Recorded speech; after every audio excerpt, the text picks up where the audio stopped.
vital that we do the best we can possibly do to win this competition. I know there's a whole bunch of reasons that people don't want to support it and they think it's just a marketing campaign, but nonetheless we have the chance here to be the first in the country to get ultra-fast broadband. I wonder if any of you know that Virtual Eye, a part of animation research, has just won an Emmy for their work. You know, that is the sort of business opportunities we are going to get more of in the city if we can be the first to get ultra-fast broadband. One of the other things I want to encourage you to do is think about what it will mean for our teaching hospital and our dentistry school and our university and all those additional educational opportunities.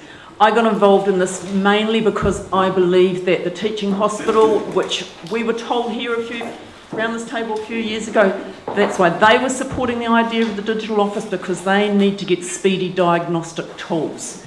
Having extra ultra-fast broadband will help them do that. That will help our hospital stay, more than just stay, but thrive, and make sure we get excellent staff who want to come here and keep the city flourishing. So that's really the main reason why I'm supporting it. The other thing I'd like to ask you to do, Mayor Dave,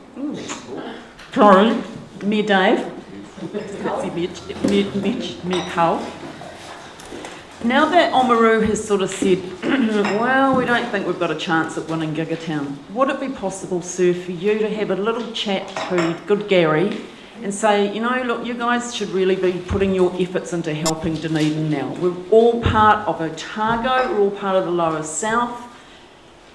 If Dunedin can win Gigatown, that means that Otago will thrive. Not just Dunedin, there will be spin-offs for the whole region, and even the Lower South will get some more spin-offs from it as well. So that's why I'm here really, just to say please support it. If you guys haven't signed up and nominated, even if you don't want to tweet or get on Facebook or anything, at least please sign up and nominate Dunedin, and maybe then encourage your friends and family to do the same thing. And one other little thing that I'd just like to think about for the future, when we win Gigatown, because we are going to, perhaps something council might like to think about is the idea of setting up a commercial-free, internet-driven music channel, a little bit like the one they have in Australia called Triple J, which is full of fantastic music, all sorts of great stuff, no ads, but just there promoting basically Australia and Melbourne, because it's based in Melbourne, and Australian music. I would love to see Dunedin driving something like that, because we've got all these extra things we can do with our ultra-fast broadband. I don't know if it needs to be council-driven, but if somebody wants to push something like that as an economic benefit, I'll be really happy to be involved in it. What have I missed? Please don't cut the funding, did I mention? Please don't cut the funding.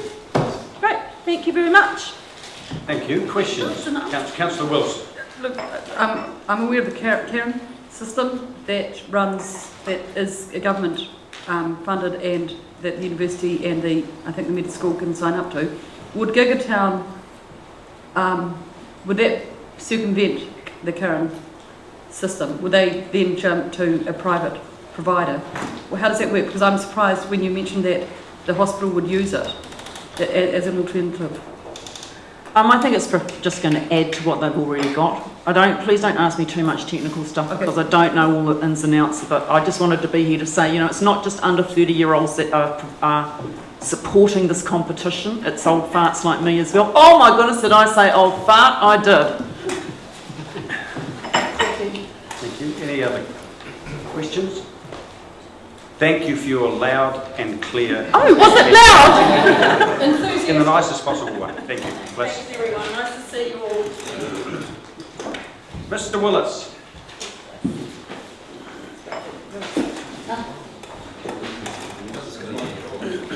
Welcome, Scott. Thank you. And I think I've got two things to talk to today about the BRCT submission and a civic grant application. Is that right? I'm going to do both together. Okay. You're asking us what you're going to talk about? I'm just checking. Okay. You've got our submission in front of you. I just want to run really quickly through. We have looked at the annual plan and tried to tie our submission to the questions that were asked in the annual plan. Heritage buildings, we very much support additional resourcing for heritage buildings, and we ask that in addition that some sort of measurement of energy efficiency is tied to that support. And we are in total agreement with the Chamber of Commerce submission on that as well.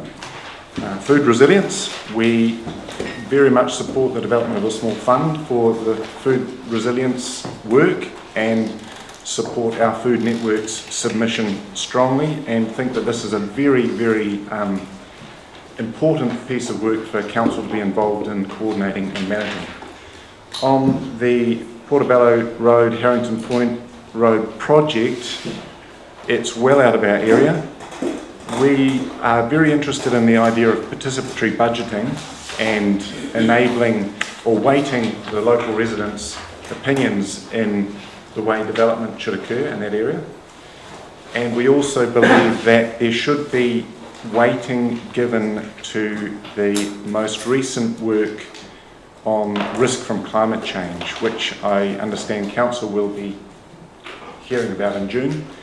There's a lot of work that the Council staff and ORC have been doing on climate change risk, and those two factors we think should be front and centre for making decisions about significant infrastructure investment.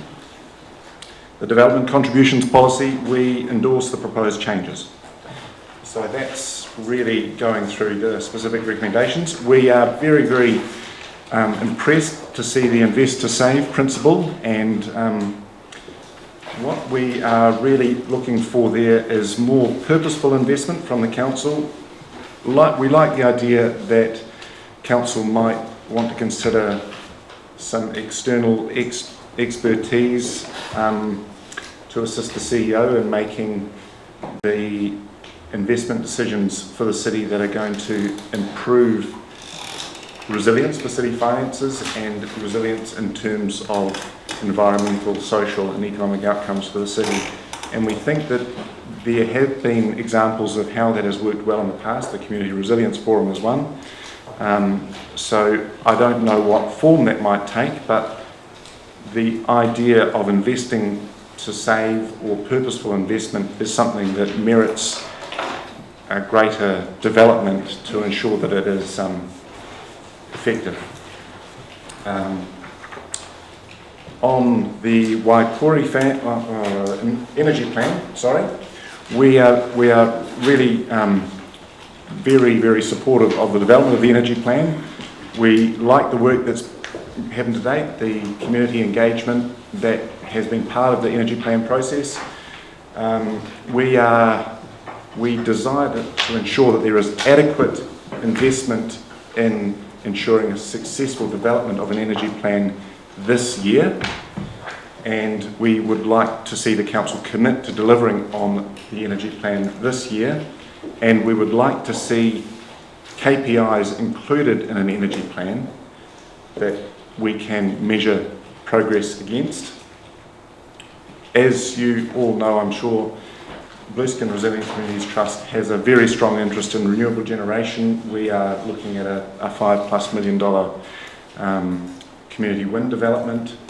We are an integral part of the Cozy Homes project, and we really think that all of these energy initiatives are going to receive a boost and strengthening from the development of a clear plan that the city can enable and will make happen. And as a little aside, I was up at the New Zealand Wind Energy Association conference in Wellington last month, and there was a Nissan Leaf up at Te Papa, and now we can have recharge points. Wouldn't it be lovely to have a free electric vehicle recharge point in the Octagon? What a fantastic selling point that would be for the city. 90 cents an hour, and you can charge your vehicle. It won't get used very much in the first 3 months, but the first shipment of Nissan Leafs that came into Christchurch last month have been sold already. Some of them in Dunedin, some of them in Central, and there's now an app showing where the recharge points are around the country. There is none in Dunedin yet. $1,200, you've got a recharge point, very low city promotions budget. $12,000, you've got a super fast recharge point. It'll recharge your electric vehicle in 20 minutes. So, you know, your choice, but I would say go for it. It's there. Waipori Fund, we strongly recommend the ethical investment and the formal exclusion of investment in armaments, tobacco and fossil fuel companies. We are very concerned that Waipori Fund, if it invests in fossil fuel companies, will be investing in what will become stranded assets, and there's a lot of work on this, as we've referenced. In the stadium review, we're very, very supportive of the thorough review of the stadium and really request that Council freezes any further investment in the stadium until that review is complete and make sure that we have a very secure outcome for the city in that review. As has been talked about previously, we're very, very supportive of all the council work on cycling and land transport, and our only little gripe is that why is Blueskin so invisible? But we know that it's coming. We know that it's coming because it's the gateway from the north into the city. So, you know, don't forget about us, long-term plan time. So we're just about there. We endorse our Food Network submission, the Chamber of Commerce submission. We haven't read many other submissions. We are a charitable trust. We're a member of the Chamber of Commerce.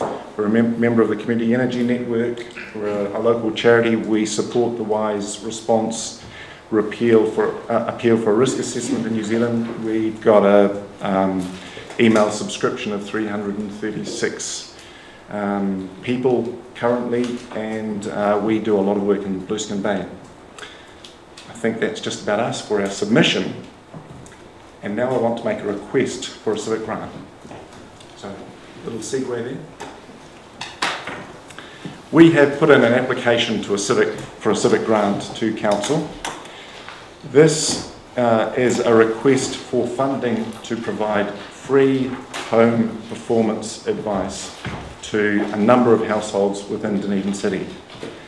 BRCT was a catalyser, part of the organising group, part of the steering group, and is part of the governance group of the Cosy Homes Initiative, which is a fantastic citywide initiative, and we are determined to make sure that there is progress, that there is action on the ground in terms of Cosy Homes.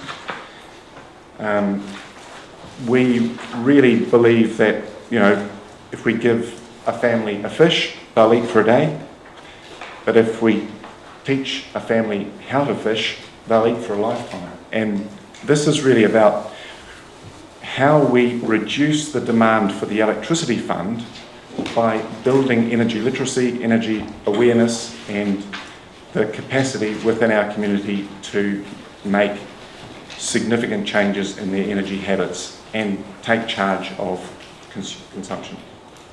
We know that it works. BRCT enabled 2 people who have gone through our training work in Pine Hill to become nationally certified home performance advisors. We want to get them into homes and give people the tools to make intelligent, rational decisions about energy use and to start making their homes warm and cosy and healthy. We also provide free home energy advice, advice on solar installs from the BRCT office, and we are working with a local insulation manufacturer on an RFP to provide some free home installation should ECA choose to approve that it's going in next week. That's our civic grant application. I think you've got all the details there, and I'm more than happy to take any questions. Thank you. Councillor Hawkins. Thanks. Thanks, Scott. Best appeal for sustainable fishing I've heard in a long time. With regards to the civic grant, firstly, the home performance assessments, are there no economies of scale in that? I think in your budget it says you need 8,000 to do. 25. No. 12. 12.4. Okay. 12.4 to do 35. Yeah. Right. So, if you would, can it scale up, and is it cheaper per unit if you do scale it up, or does that not make any difference? Not really. What we've managed to do is, this is really the cheapest home performance advice anyone can give in New Zealand, and it's BRCT is the only member of the Community Energy Network in Otago. Most of the other Community Energy Network members are social businesses, and they provide insulation services, and they fund this charitable service out of their business, and they usually receive some top up from local councils and health boards, etc. What we want to do is get this started. This is it's not the end. It's not going to deliver a great deal. It's going to simply do a little chunk, but it's going to start changing the energy culture. And typically, the cost for a home performance assessment, the real cost is around $400. We're doing that at $260 per assessment, but we're adding extra chunk into providing the backup at the office level with longer term support. So we want to ensure that we don't just provide the report to the homeowners. We follow up. We make sure that they've got resources to come back to, and that they make those changes. On the flip side of that, if you were to get less than you asked for, it wouldn't have... It would mean less got done. Right, so that's that simple. Yeah. Is there scope for that work to extend into... can that performance assessment be done through commercial properties and with small businesses and that sort of thing? Is that an achievable goal? Our home performance advisors are trained in doing residential work. There are other energy advisors in the city who do commercial properties. We are encouraging, we're working in other domains to make it more possible for businesses to do energy audits or energy assessments. And we believe that actually it makes economic sense for businesses to do that. So we don't think it's so important for those to be free.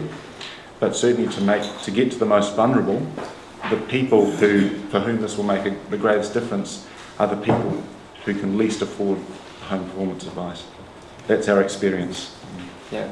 And lastly, more generally, as I'm sure you're aware, the Chamber of Commerce in their submission earlier today suggested expanding or endorsing the extension of the Dunedin scheme, but expanding it to include PV. Is that something that BRCT could assist with?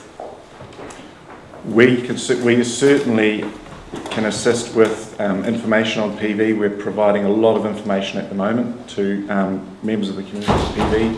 There's a lot of PV going in Blueskin in particular, but around the city. And we are in the process of getting some information on exactly where that's going from AotagoNet, for the AotagoNet sector. We strongly support the continuation of the targeted rate for insulation, and we would encourage council to look at expanding that for PV installs in particular, because these are the two spaces where these are the two, if you like, product areas that Dunedin residents are particularly interested in and are making choices about. And the targeted rate is a fantastic mechanism for getting people into making significant changes in their energy system. Do the local providers exist to deliver that infrastructure if there was increased local demand? Very much so. It's a huge growth sector. There are people being employed in solar that, a year ago there were no jobs, or there were. I can name 3 people who are now working in solar that weren't a year ago. It's the demand is there. The guy, I can't get the PV on the BRCT roof yet. He's too busy. Good and bad at the same time. Thanks, Scott. Councillor McTavish. Yeah, I'm just curious, following up from Councillor Hawkins, the question about solar PV versus solar hot water. Those discussions have been had in the past, and I was curious as to the Chamber's submission as well, which was advocating PV. You guys have clearly chosen to operate in that space in terms of your advocacy. Is there a reason for that? Yes, very much so. At the moment, the price of PV makes it the economic decision. Because it only involves an electrician, it doesn't involve an electrician and a plumber. It doesn't need to be, hot water, PV, solar thermal can be more complex depending on your hot water system. You may need to replace a hot water cylinder. It can become much more expensive. PV, while less efficient for hot water purposes, can also be used for a range of other things, and we know that people change their habits when they put PV on the roof, and they become more energy aware and more energy efficient. And it is not the end, it's the start of a journey that will mean that the people that have installed PV are now moving towards smart grid, moving towards electric vehicles. So it's more of an enabler technology than it's not an endpoint technology. That's not to say that we shouldn't put solar hot water on. Solar hot water just makes total sense, but it's not as economically attractive as PV at the moment. And one doesn't preclude the other. I mean, because you invest in PV doesn't preclude you, from investing in hot water. The only limitation is space, and people like to put it on their roofs, but you don't need to put it on your roof. You can build a shed. You can put it on your truck shed, your garage, put it wherever you like. Thank you, Scott. You covered a lot of ground. Thank you very much. Ms. Sutherland, Combined Community Controls.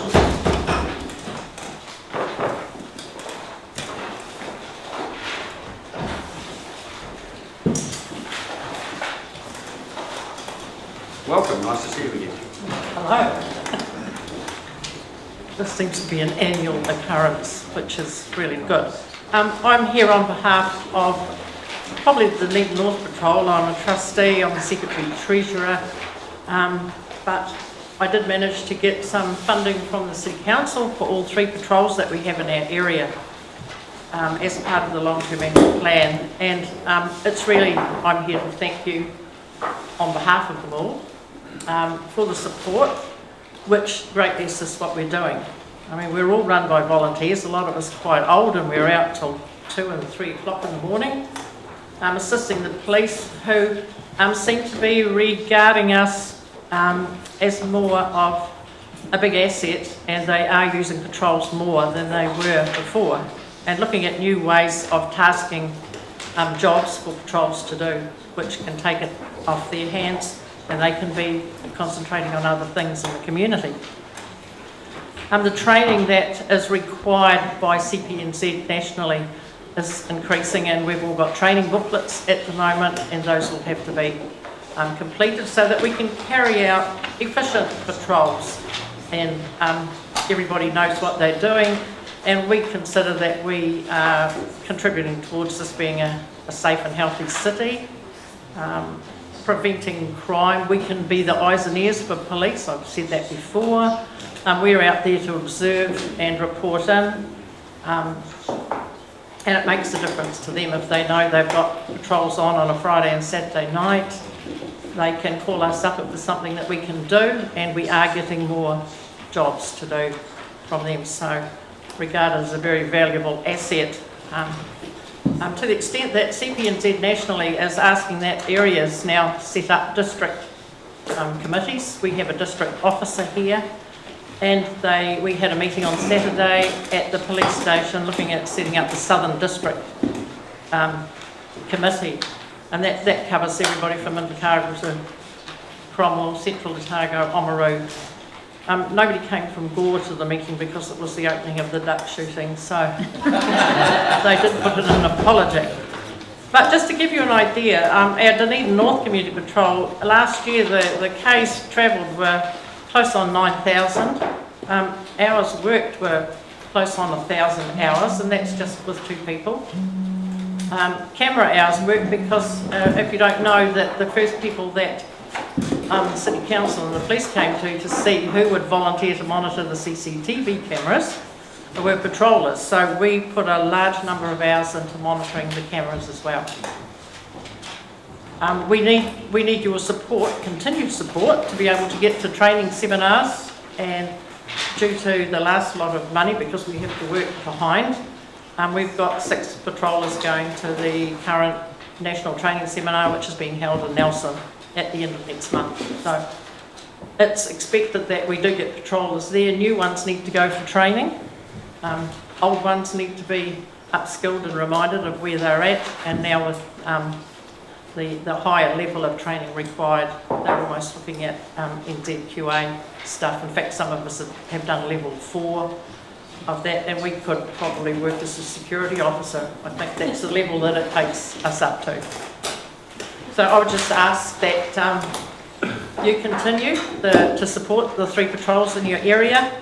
We appreciate the money that we get, and we would like more, but we're not too greedy, and would like, I think I said to Mayor Cull the other night that at our meeting the other day where we had the national CEO, he was telling us about a patrol in an area in the North Island that got $30,000 from their local council to support them with vehicles. If you've got that amount of money, you can have more people on, more hours of the day. We're only managing to do Friday and Saturday nights. We would like to do Thursday nights because that's when the students at our end go out and about and have a lot of fun and do what students do. So we are looking at trying to extend what we do, but it's all voluntary. We've got the maintenance and running of our vehicle to keep up with, as well as training. And the police see us as important. I'm involved in a monthly tasking meeting at the police station with a wide number of people that look at what's happening in the city overall during that month. And from that meeting, we can all contribute, and then they can come out with good taskings for the patrols and what's needed. And our areas are quite different than what we are needed to do. So that's really all I have to say. Thank you. Thank you. Thank you. And I would remind you that because that job and another job that I'm involved with all involve volunteers.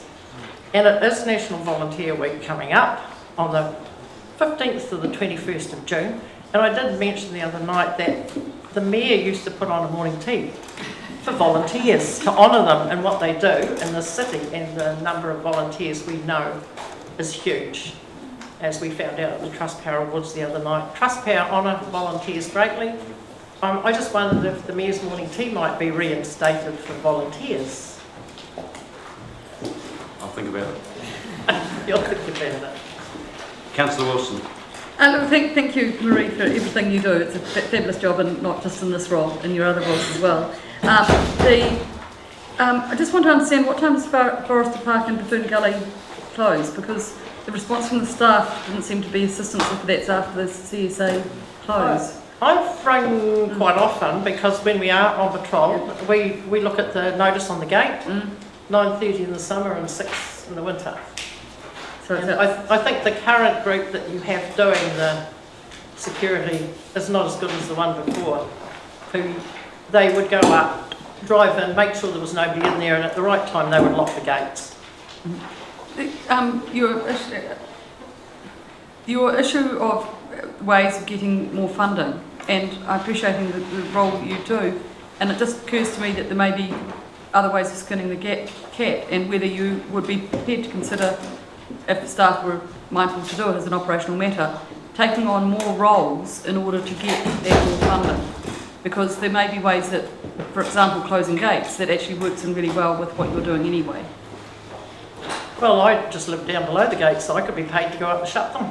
But I mean, what I'm talking about the community. Yeah, well, I am wondering about how we do some of that contract work throughout the city, and when you've got a group like you that could actually do a service level agreement to do more than what you're doing at the moment. But I mean, when we're out, we're looking at the security of schools, car parks, various areas like that.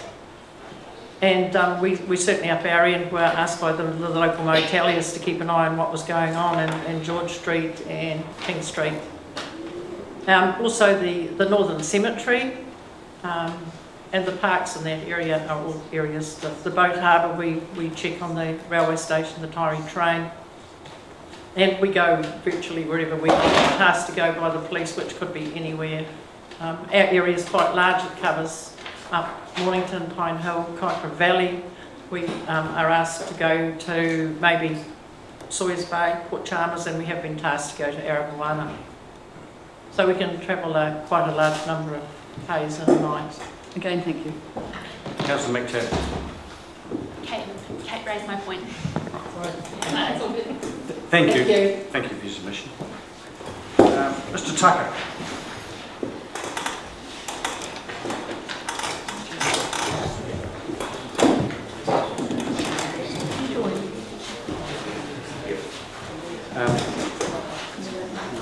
Just while Mr. Tucker settling himself, can I let the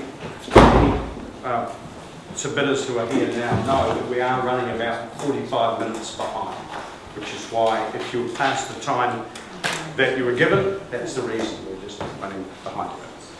Welcome, Mr. Tucker. Thank you. My name's David Tucker. I'm a retired consulting engineer, but I'm here on behalf of St Paul's Cathedral, where I have the resounding title of Keeper of the Cathedral Fabric. This really means I'm chairman or convener of the Works Committee. That Works Committee involves security and the grounds and gardens as well. Now, you will have the proposal we've submitted in front of you, and I notice that the staff are asked to comment on it as well, rightly so. One of the comments made is that the council should not be providing security services for private property. I recognise that, but I also want you to recognise that St Paul's Cathedral is significantly more than private property. There are two aspects of that. First of all, we get tourists through that cathedral, prime position in the octagon, right next door to the town hall, and we get tourists through there in hundreds. On cruise ship days, there are 500-600 people come through there, and even on ordinary days, the numbers are very significant indeed. Second aspect of this, of course, is that our cathedral is used as a civic property in several ways. We had royalty there a few Sundays ago, as you're well aware. We have a number of services each year which are essentially civic services, Anzac Day and so forth. So I do believe that private property is only partially the situation. We are in fact a civic property in that second sense of the word. Now, at this sort of meeting, I think 2 years ago, we requested something be done about 24-hour toilets in the octagon. The present situation, and it still exists, is that the toilets alongside the library there are open up until 8 p.m. and then closed for the rest of the night until next morning. That problem remains. I'm told by your properties division that the money has been agreed for that purpose and that design is underway. Design has been going on for 12 months, so I rather hope construction is a little quicker because the problem still exists. Now, it's been reduced by a suggestion made, I think, by Councillor Wilson, actually, at this previous meeting, that we lock the gates. Well, we do lock the gates now on Friday and Saturday nights. They are unlocked again first thing in the morning. That has had some effect, no question. We get far less of the human excretia, shall we say, down that bottom end of the cathedral property. However, it is not possible to enclose the grounds entirely and make them proof, in that we have a car park up off off Stewart Street, and another entrance off Maury Place, neither of which are easy to secure, or in fact are impossible to secure. So people can still get in, and do get in, through the top parts of the property there. Now,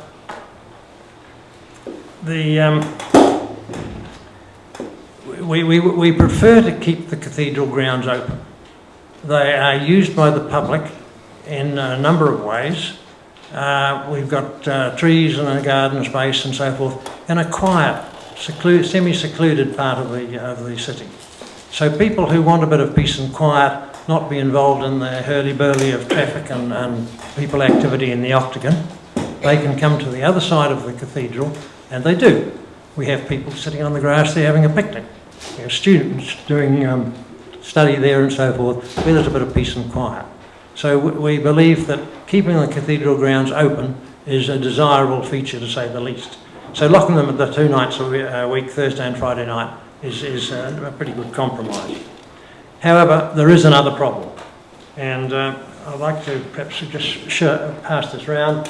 It's a photograph taken from somewhere up in the towers of this building, which shows you the north side of the cathedral, which is a series of alcoves.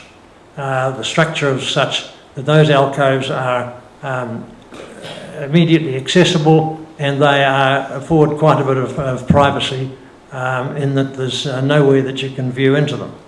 Consequently, they are now being used for all sorts of nefarious activity.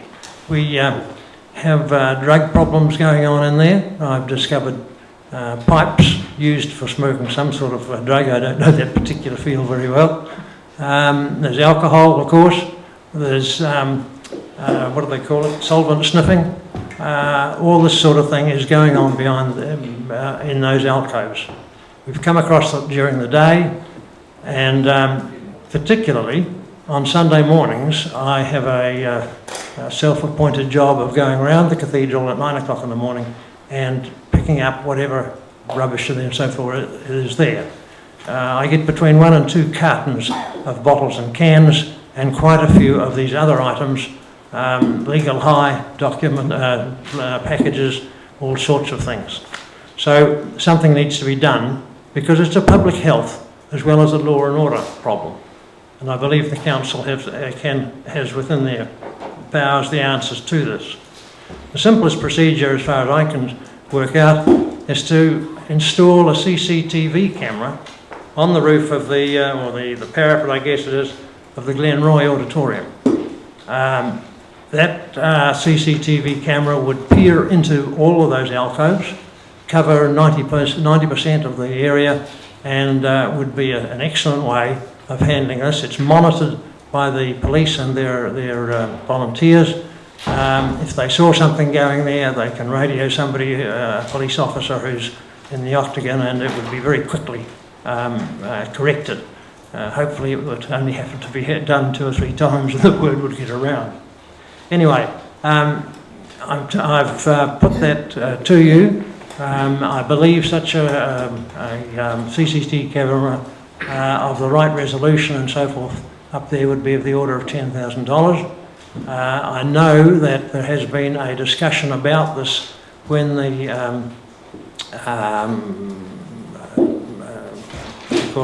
town hall rehabilitation program was in process, but nothing's happened about it since. So I do advocate that you find the funds and, for that relatively small amount, put to bed a problem which is causing us a lot of trouble and is in fact possibly leading to other problems in the law and order situation. Thank you. Thank you. Councillor Wilson. No, the $10,000 is what it would cost us to do it, or what it would cost you, because they could be different prices.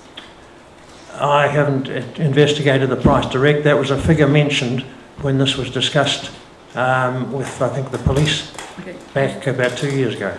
Cameras of any sort will only be as good as the lighting resolution that it provides for. Is that area already lit?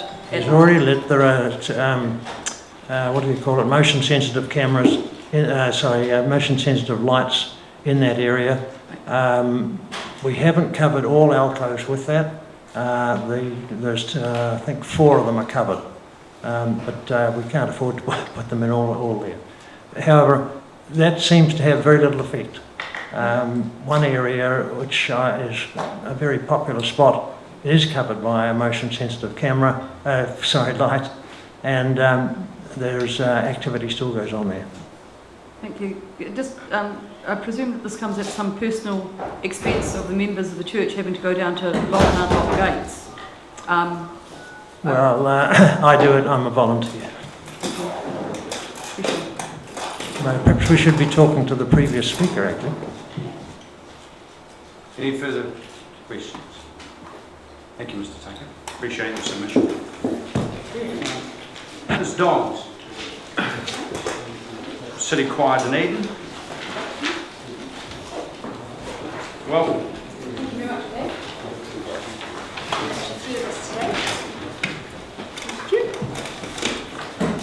So I'm Deborah Dons. I've sat here, this is my 11th year I think, and I've had a change of role. Nothing so glamorous as keeper of the fabric. I'm now the president, so I'd like to introduce to you our chairperson, Peter Labuschagne, and Warren Tate is our funding officer. So this is probably the last submission you'll get from me, so I'll make it quite brief, but I really want to thank the council on behalf of City Choir Dunedin for their ongoing support and recognition of the work we do. We are also volunteers as well, apart from the 3 professional musicians that we employ. But it's worth reflecting back a little bit because the choir is now 151 years old, and I think the resolve, motivation, drive, energy and passion that our forebears showed in setting up a choral society and getting choral music into Dunedin was remarkable. And we'd like to contend that we still have that resolve, motivation, drive, energy and passion. So just if I could reflect briefly on what we did last year, because it was a truly remarkable year. Just as Otago and Dunedin and the Lawrence for the gold miners have celebrated their 150th anniversary, so we did. We've got 2 lasting, tangible projects from last year. One is the commission, written by a New Zealander who's now a resident in the States, and we had the world premiere in our March concert. The composition we've got international interest in it. I'm not actually sure that it's been performed yet, but these things take time. Like good mature cheese takes time to mature. The other tangible project is our history. Now, we had anticipated that that would be published last year.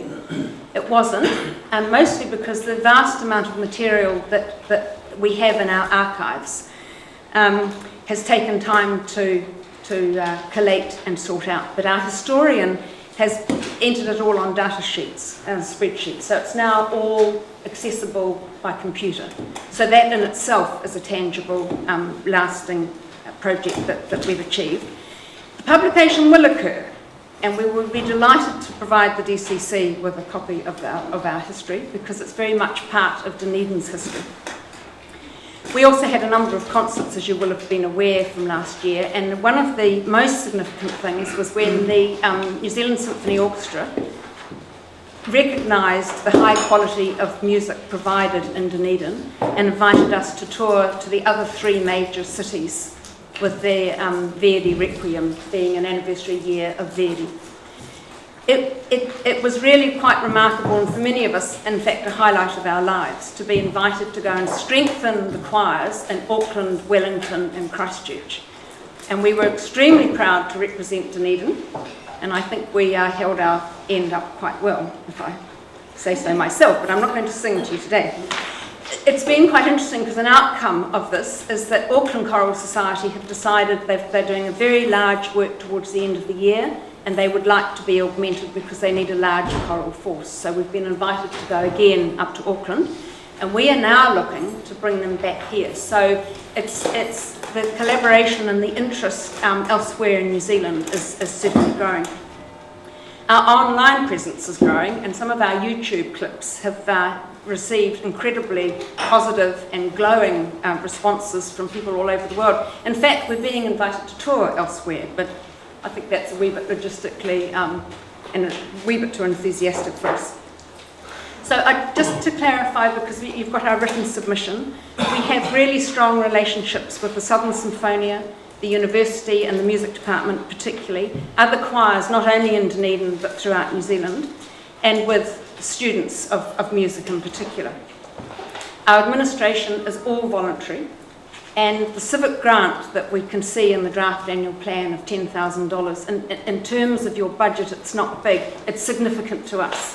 And we really do say thank you. It's used as we're contracted, and it does make a tangible difference. We contend that we provide high quality, dramatic, passionate, live choral performances for Dunedin and for the council. Thank you very much. Thank you. Could be my last one. Well, thank you Just a wee song. for the 11th Sorry? time. Just a wee song. Oh, thank you. Questions, councillors? Councillor Hawkins. Thank you. The intercity collaboration stuff is great from an artistic perspective. I just wonder what the financial implications are of doing those out-of-town shows, whether they come at a net cost or net benefit to the choir for doing those engagements. We got a fee from the NZSO for our representation, but it came probably only half of our providing the professional musicians to travel with us, our conductor, the assistant conductor, and one other musician. We fundraised nearly $50,000 ourselves and or paid our own way. So no, the logistics of actually getting up there were entirely on our heads as individuals. But it's looking like there are other engagements and other collaborations that will occur as an outcome of it. And our going up to Auckland again in November is at our individual costs. But if we bring them down, then they stay in Dunedin, they eat in Dunedin, they enjoy Dunedin and tourism. We'll get them out on their bikes and whatever else, and then they can bring all their friends down. I just hate for the choir to be a victim of its own success in that regard, if you're constantly being asked to speak at things at your own cost. Yes. That's the thing. Thanks. Councillor Lord. Yeah, look, I just had a question. How many members in the choir? At the moment, our membership is 130 singers, and then our friends are 300 plus, and our audiences average 800 or 900 people, depending on venue, and it's up to a point depending on the works. Can I just add, we perform also at Dunedin important occasions like back in 2008 we sang the South African national anthem at the Catherdral Test between South Africa and New Zealand. We participated at the civic reception for the Rugby World Cup for the Argentinian and an English team, and we've just had an invitation for the June 15th visit rugby test England against New Zealand. So that's the other end of the spectrum of our activities, and so we take a lot of pride in our name, Civic Choir Dunedin, and try to participate in activities which enhance in a broader way the life of the city. Thank you. Thank you for your submission, and we'll miss you next year. I should be around, Dave. Yes. Thank you very much. Thank you. Mr. Chambers, Four Trades Apprenticeship Training Trust.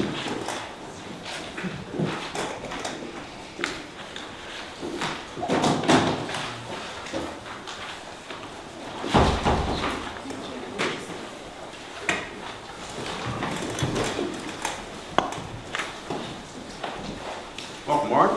Thank you. I'm not here specifically to talk about the trust, more to talk about the benefit that apprenticeships can bring to the city. Our 10-year economic strategy is a significant document. It's a growth agenda for future generations, and it's these people that will drive our economic performance. And this council, through its economic development strategy, has indicated within that it is a hub for skills and talent, and that's at the heart of the vision. There's a strong case, as with many cities, that we have a unique way of performing in our economy, and our skill needs are different, and therefore our response needs to be at a community level, at a local level. And the council has an opportunity to lead the way in prioritising jobs and opportunities for the people of this city. Now, apprenticeships can provide an important and life-changing training opportunity for people, and these benefits are not just for 16 to 4-year-olds they are for 30-year-olds, 40-year-olds and even 50-year-olds, which we in the Trust have trained.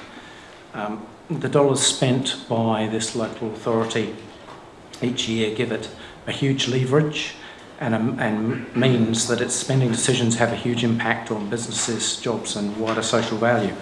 Now, research overseas provides evidence that this spending power can and is harnessed by local councils to create apprenticeships and opportunities for local people. Some councils insist in their procurement policies that contractors employ apprentices.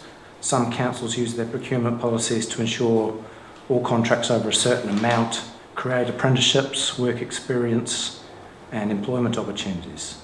And others use their spending ability to encourage suppliers to take on apprentices.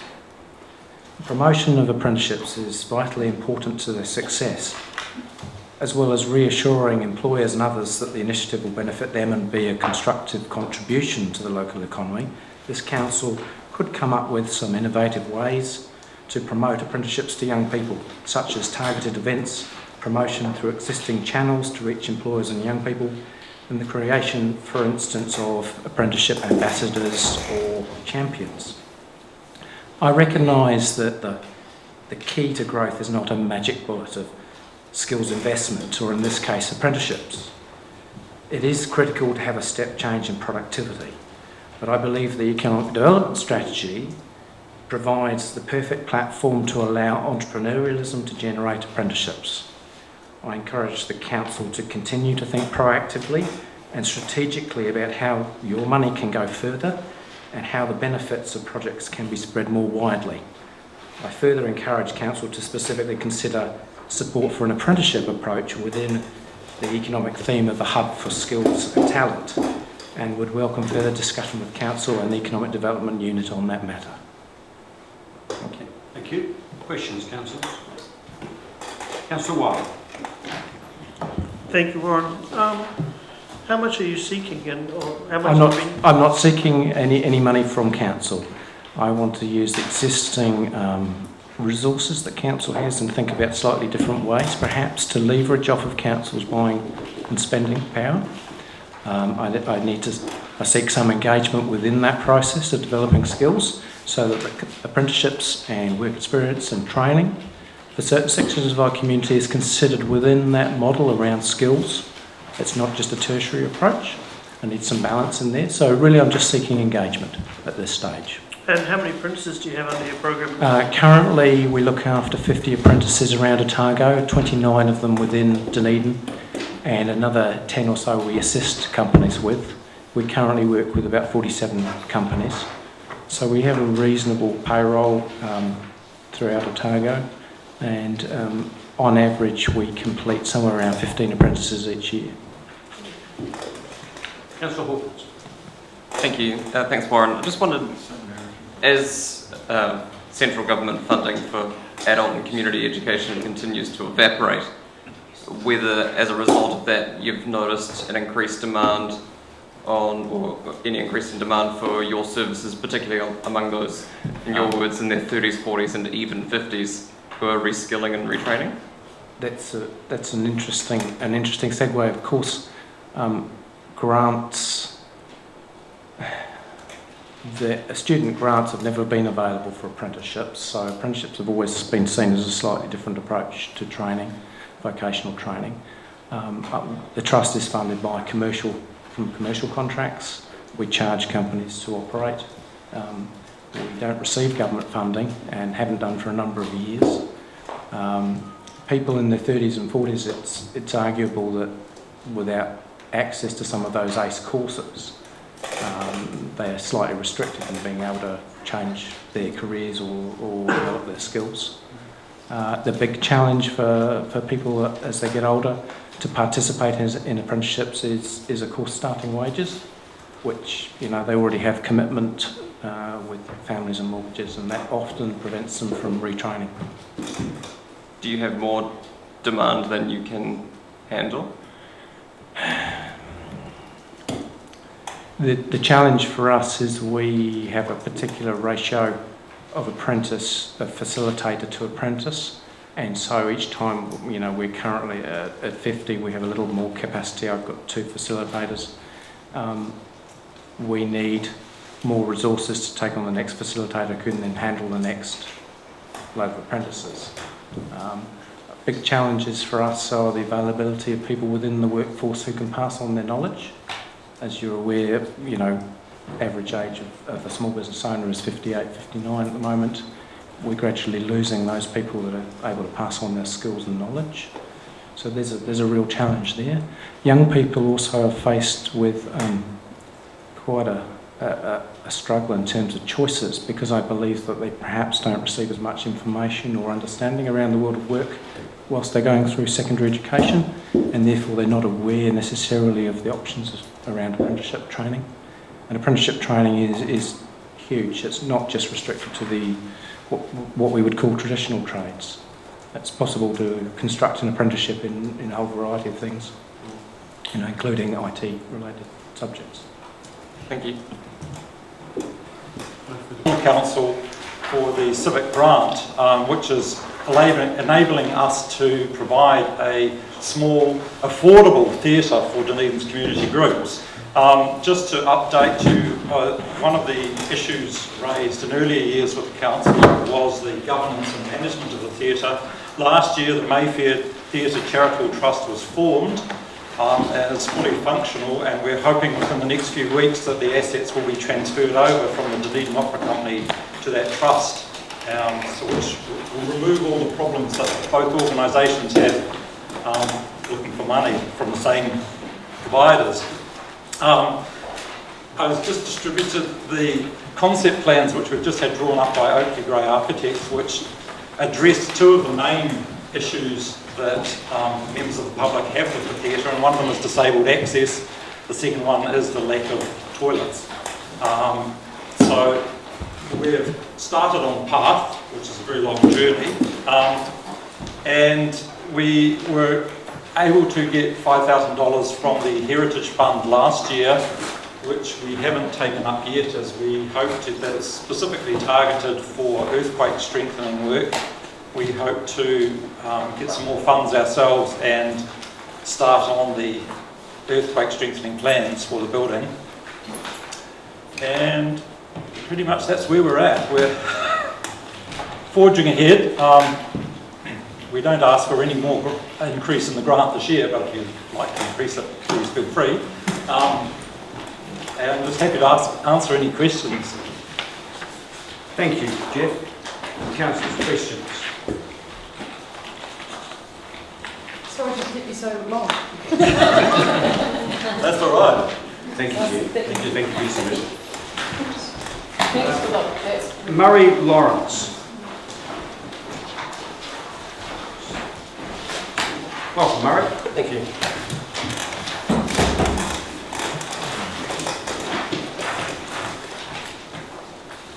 I have 3 submissions tonight. Perhaps you just clarify which one you have in front of you first. Make sure we talk about the right one. Start. A unitary council fund should be set aside. Sorry? Unitary councils? Yes. We'll start. Unitary council reserves contributions. We'll start with unitary councils then. I don't have any new information, but I'd like to just verbally speak to that topic.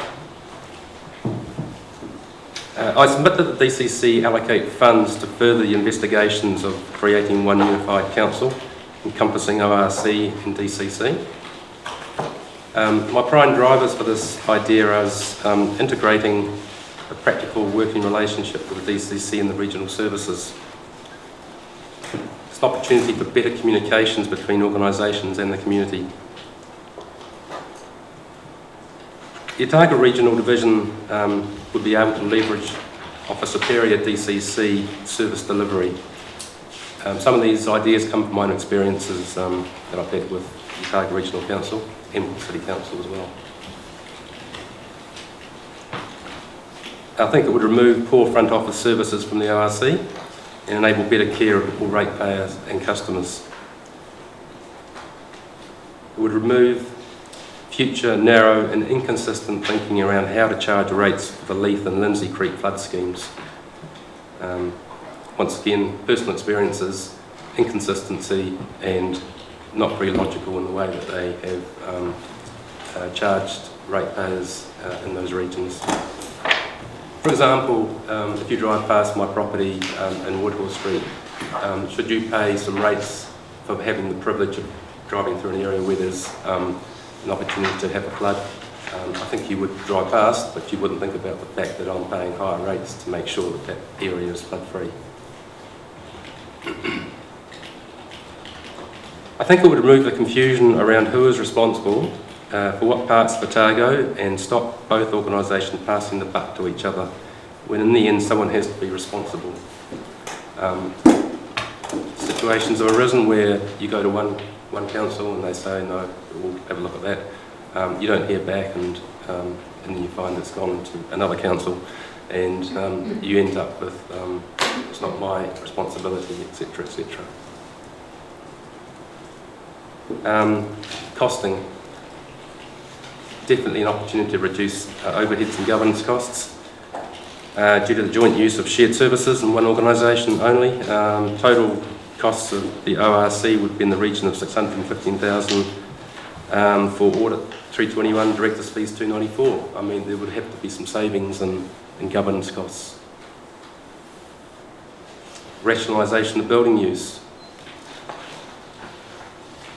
For me, the end game would be minimising ratepayer costs. More transparency around ORC activities and bring them to line with the DCC better frontline customer service, which I've already mentioned. The City Council has much better online tools, and I think the ORC could leverage off that and produce much better services. Most of all, removing the silo mentality and waste in our small Otago population. We can't afford the duplication of services in a region of our size with such a small population. It was noted in the ODT on Saturday the 3rd of May, an interview with Grant McKenzie, that the new group role for DCC-owned companies had suffered from a silo-based approach to financial management. Hopefully you've all read the newspaper.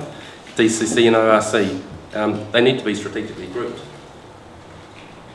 No doubt Mr McKenzie could add value to the insurance cost of the ORC infrastructure while negotiating on behalf of the DCC at Lloyd's of London. Port Otago and Chalmers Property, two significant businesses that could benefit from closer collaboration with other DCC-owned companies.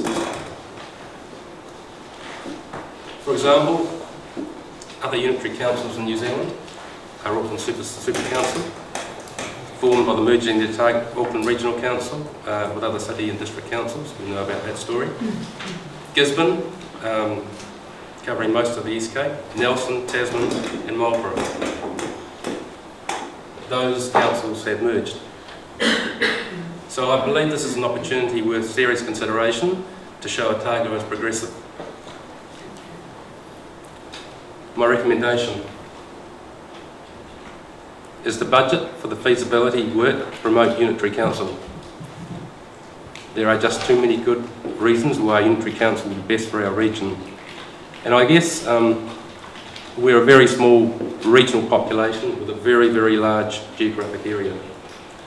I think we are stronger if we are not divided, but we don't work in silos.